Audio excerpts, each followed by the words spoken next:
രാജീവ് ചന്ദ്രശേഖർ പുതിയ ചുവടുവയ്പുമായിട്ട് തെരഞ്ഞെടുപ്പ് രംഗത്തേക്ക് വരികയാണ്. ഈ പരമ്പരാഗതമായിട്ടുള്ള ചില തെരഞ്ഞെടുപ്പിൻ്റെ ചില സമീപനങ്ങൾക്ക് മാറ്റം കുറിക്കുകയാണ്.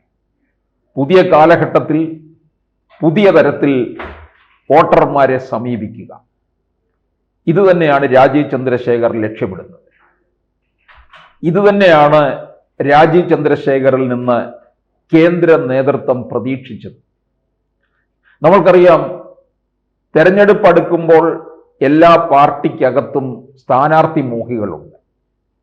കേഡർ പാർട്ടിയിൽ അതൊന്നും അത്ര പെട്ടെന്ന് അവർ പ്രകടമാക്കത്തില്ല. കോൺഗ്രസ് പാർട്ടിയിൽ നമുക്കറിയാം, അവരെല്ലാം ഓരോരോ മണ്ഡലങ്ങളിലേക്ക് വേണ്ടി അങ്ങ് ഇറങ്ങും. അവരാണെന്ന് അവർ സ്വയം പ്രഖ്യാപിക്കുന്ന ഒരു രീതി പണ്ട് മുതൽക്കേ ഉള്ളതാണ്. പെട്ടിയെടുപ്പുകാർ വരെ ഓരോ മണ്ഡലങ്ങളങ്ങ് ഏറ്റെടുക്കും. ഒരു മണ്ഡലത്തിന് തന്നെ 1 ഡസനിലധികം പിതൃത്വം ഉണ്ടാകും. അങ്ങനെയാണ് കോൺഗ്രസിന്റെ പോക്ക്. ആ കോൺഗ്രസിനെയാണ് സെമി കേഡറാക്കാൻ വേണ്ടി കെ സുധാകരൻ ഇറങ്ങിയത്. അതെല്ലാം തന്നെ പൊട്ടിപ്പാളീസായി സുധാകരൻ തിരികെ കണ്ണൂർ എക്സ്പ്രസിൽ കയറി പോവുകയും ചെയ്തു. പിന്നെ CPM-നെ സംബന്ധിച്ചിടത്തോളം അതൊരു യഥാർത്ഥ കേഡർ പാർട്ടിയാണ്. അങ്ങനെ ഒരു മണ്ഡലവും ആർക്കും എടുത്തുകൊണ്ട് പോകാൻ കഴിയത്തില്ല. അത് പാർട്ടി അതിൻ്റെ ഘട്ടം ഘട്ടമായിട്ട് ഓരോ തലത്തിലൂടെ എടുക്കുന്ന തീരുമാനമായിരിക്കും. ഇതുപോലെ തന്നെയാണ് BJP-യിൽ സംഭവിക്കുന്നത്. CPM-നോടൊപ്പം എത്തുന്നില്ല എങ്കിൽ പോലും കേഡർ സ്വഭാവം ഏതാണ്ട് 3/4 പങ്കും ഉള്ള ഒരു പാർട്ടി കൂടിയാണ് BJP. അവിടെയാണ് രാജീവ് ചന്ദ്രശേഖർ ചില തന്ത്രങ്ങൾ ആവിഷ്കരിക്കുന്നത്. ഇപ്പൊ കോൺഗ്രസ്സുകാർ സ്വയം പലരും പ്രഖ്യാപിക്കുന്നുണ്ട്. അപ്പോൾ ചോദിക്കും, സുരേഷ് ഗോപി BJP-യിൽ പ്രഖ്യാപിച്ചില്ലേ, തൃശ്ശൂർ തനിക്കുള്ളതാണ്, തൃശ്ശൂർ താൻ എടുത്തു, തൃശ്ശൂർ എന്നെ എടുത്തു എന്നൊക്കെ. അത് BJP കേന്ദ്ര നേതൃത്വവുമായി സുരേഷ് ഗോപിക്ക് ഉണ്ടായിരുന്ന ഒരു ബന്ധത്തിന്റെ ബലത്തിൽ സംസ്ഥാന ഘടകവുമായിട്ടുള്ള നേരിട്ടുള്ള ഇടപാടുകളില്ലായിരുന്നു. അത് ഹോൾസെയിൽ കടയുമായിട്ട് നേരിട്ടുള്ള ബന്ധമാണ് സുരേഷ് ഗോപിക്ക്. അതുകൊണ്ട് തന്നെയാണല്ലോ പ്രധാനമന്ത്രിയും അമിത്ഷായും കേരളത്തിലെത്തി തൃശ്ശൂർ വന്നപ്പോൾ തന്നെ സുരേഷ് ഗോപിയുടെ കാര്യം അങ്ങ് പ്രഖ്യാപിച്ചതും.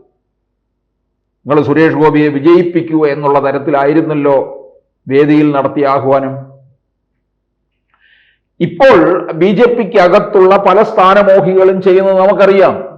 അവര് പലതരത്തിലും മാധ്യമങ്ങളിലൂടെ പല രീതിയിൽ പലയിടങ്ങളിൽ തങ്ങളായിരിക്കും മത്സരിക്കുക, ഇന്ന സ്ഥാനാർത്ഥിയാകും എന്നുള്ള രീതിയിലുള്ള വാർത്തകളാണ് പുറത്തു വന്നുകൊണ്ടിരിക്കുന്നത്. ഇതിനകത്ത് പലതരത്തിലുള്ള രീതിയും ഉണ്ട്.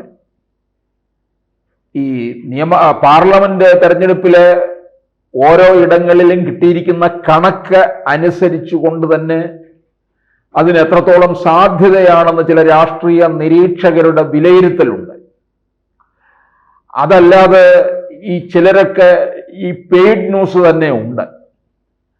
അങ്ങനെ പലതരത്തില്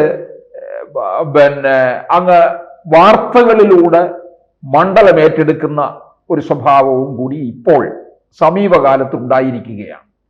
അത് സമൂഹ മാധ്യമങ്ങളുടെയൊക്കെ അതിപ്രസരം തന്നെയാണ് അതിൻ്റെ പ്രധാനം. അതിലൂടെ ഈ പറഞ്ഞാണ് സാർ കടൽ ഇത്ര വലുതായത് എന്ന് KG ശങ്കരപ്പിള്ളയുടെ ഒരു കവിതയിൽ പറയുന്ന വരിയാണ്. എന്ന് പറഞ്ഞതുപോലെയാണ് ഈ പറഞ്ഞ് ഒരാൾ അവിടെ അങ്ങ് സ്ഥാനാർത്ഥിയായി മാറുന്നു. ഇപ്പോൾ രാജീവ് ചന്ദ്രശേഖർ പറയുന്നു, നിങ്ങൾ എടുത്തോ, ഏത് മണ്ഡലം വേണമെങ്കിലും എടുത്തോ എന്ന് പറഞ്ഞിരിക്കുകയാണ്. എന്നിട്ട് അവിടെ പോയി നിങ്ങൾ പ്രവർത്തിക്കൂ. വരാൻ പോകുന്ന തദ്ദേശ തെരഞ്ഞെടുപ്പാണ് നവംബർ ഡിസംബറിലായിട്ട്. ഈ തെരഞ്ഞെടുപ്പിന് വേണ്ടി നിങ്ങൾ അവിടെ പ്രവർത്തിച്ചോളൂ. ആ മണ്ഡലം മുഴുവൻ, അവിടെയുള്ള പഞ്ചായത്തും മുനിസിപ്പാലിറ്റിയിലും എല്ലാം ഓടി നടന്ന് പ്രവർത്തിക്കുക. എന്നിട്ട് അവിടെ നിന്ന് നല്ല ഒരു റിസൾട്ട് തരിക. എത്ര വാർഡുകൾ പിടിച്ചെടുക്കുക, പഞ്ചായത്ത് പിടിച്ചെടുക്കുക, മുനിസിപ്പാലിറ്റി പിടിച്ചെടുക്കുക. അത് കഴിയുമ്പോൾ പാർട്ടി തീർച്ചപ്പെടുത്തും ആര് മത്സരിക്കണം എന്നുള്ളത്. അപ്പോൾ ഓരോ മണ്ഡലത്തിലുമുള്ള ഓരോരുത്തരുടെ പെർഫോമൻസ് അനുസരിച്ച് അവരെ അങ്ങോട്ട് നിയോഗിക്കും പാർട്ടി. ഇതാണ് അതിൻ്റെ ഒരു ശരിയായ രീതി എന്ന് പറയുന്നത്. മുൻകാലങ്ങളിൽ ഇതിന്, അതായത് പഴയ കാലങ്ങളിലൊക്കെ വേറൊരു തരത്തിലായിരുന്നു. എപ്പോഴും രാഷ്ട്രീയക്കാര് അവർ മണ്ഡലത്തിനകത്ത് തന്നെ നിൽക്കും. എന്ത് പ്രശ്നം ഉണ്ടാകുമ്പോൾ, കുടിവെള്ള പ്രശ്നമായാലും വൈദ്യുതി പ്രശ്നമായാലും ഗതാഗത പ്രശ്നമായാലും സാമ്പത്തിക ക്ലേശം അനുഭവിക്കുന്നവരുടെ അടുക്കലും ഒക്കെ എല്ലാ രാഷ്ട്രീയക്കാരും ആ മണ്ഡലം മുഴുവൻ ഓടി നടക്കും. പഞ്ചായത്ത് തലത്തിലാണെന്നുണ്ടെങ്കിൽ ആ പ്രദേശം കേന്ദ്രീകരിക്കുന്ന വാർഡ് മെമ്പറാകാൻ ആഗ്രഹിക്കുന്ന രാഷ്ട്രീയക്കാരും അല്ലെങ്കിൽ രാഷ്ട്രീയത്തിന്റെ തലപ്പത്തിരിക്കുന്നവരും ഒക്കെ അവിടെ കേന്ദ്രീകരിച്ച് പ്രവർത്തിക്കുന്ന രീതിയുണ്ട്. പക്ഷെ പുതിയ കാലത്തിൽ വന്നപ്പോൾ രാജീവ് ചന്ദ്രശേഖർ ഇതിനെ വേറൊരു തലത്തിലേക്ക് മാറ്റി. ഇവരെ അസസ് ചെയ്യുന്ന ഒരു രീതി. അവിടെയാണല്ലോ ഇപ്പോൾ എല്ലാ കാര്യങ്ങളും ഇത്തരത്തിലാണല്ലോ ചെയ്യുന്നത്. ഏത് രംഗത്തും ഒരാളെ വിലയിരുത്തുന്നു. ആ വിലയിരുത്തുന്നത് അവിടെ നിന്ന് തരുന്ന റിസൾട്ടിനെ ആസ്പദമാക്കിയാണ്. അതാണ് രാജീവ് ചന്ദ്രശേഖർ ഇവിടെ ഉപയോഗിക്കുന്നത്. ഇത് കേരള രാഷ്ട്രീയത്തിലെ ഒരു നല്ല കാൽവെപ്പാണ്.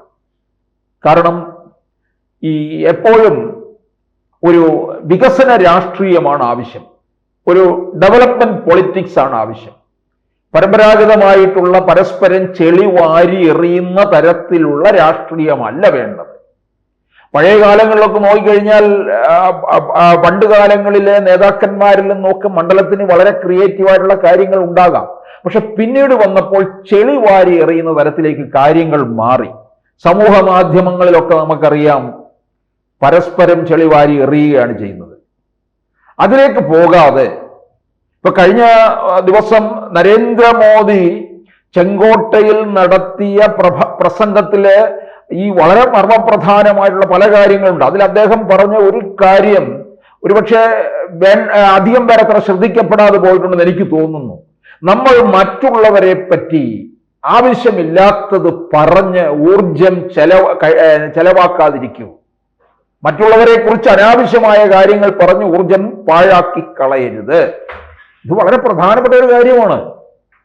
നരേന്ദ്രമോദി നടത്തുന്ന ഒരു പ്രസംഗമായാലും പ്രതിഭാസ റേഡിയോ പരിപാടിയായ മൻ കി ബാത്തിലെ പോലും ഒരു വാക്ക് പോലും അടർത്തി മാറ്റി വയ്ക്കാൻ പറ്റാത്തതാണ്. അത്രത്തോളം അർത്ഥഗർഭമായിട്ടുള്ള കാര്യങ്ങളാണ് പറയുന്നത്. അപ്പോൾ ഇവിടെ ഇത്തരത്തിൽ നമ്മൾ എനർജി കളയരുത്. മറിച്ച് നമ്മുടെ എനർജി ഉപയോഗിക്കേണ്ടത് മറ്റ് ഗുണകരമായ കാര്യങ്ങൾക്ക് വേണ്ടിയാകണം. ആർക്കെങ്കിലും 10 പേർക്ക് ഗുണപ്പെടണം എന്ന രീതിയിലാണ് നരേന്ദ്രമോദി അത് പറഞ്ഞത്. ആ തരത്തിലുള്ള കാര്യമാണ് ഇവിടെ രാജീവ് ചന്ദ്രശേഖറും മുമ്പോട്ട് വെച്ചിരിക്കുന്നത്. രാജീവ് ചന്ദ്രശേഖർ അമിത്ഷാ കൂട്ടുകെട്ടാണ് രാജീവ് ചന്ദ്രശേഖറിനെ ഇങ്ങോട്ടേക്ക് ഇറക്കിയിരിക്കുന്നത്. അപ്പോൾ ആ അത്തരത്തിലുള്ള ഒരു തന്ത്രമാണ്. അപ്പോൾ ഇതിന് തൊട്ടു പിന്നാലെയാണ് നിയമസഭാ തെരഞ്ഞെടുപ്പ് വരുന്നത്. ഈ ഫലത്തെ ആശ്രയിച്ചുകൊണ്ടായിരിക്കും ആ മണ്ഡലത്തിൽ ഏത് സ്ഥാനാർത്ഥി നിൽക്കണം, ആരായിരിക്കണം നിൽക്കേണ്ടത് എന്നുള്ള ഒരു ഔട്ട് കിട്ടുന്നത്. ഇതാണ് ശരിയായ രീതി. ഇത് രാജീവ് ചന്ദ്രശേഖറിന്റെ ഒരു പുതിയ നീക്കം തന്നെയാണ്. കൂടുതൽ വാർത്തകളും വിശേഷങ്ങളും നിങ്ങളിലേക്ക് എത്താൻ ABC മലയാളം സബ്സ്ക്രൈബ് ചെയ്യുക, ബെൽ ബട്ടണും അമർത്തുക.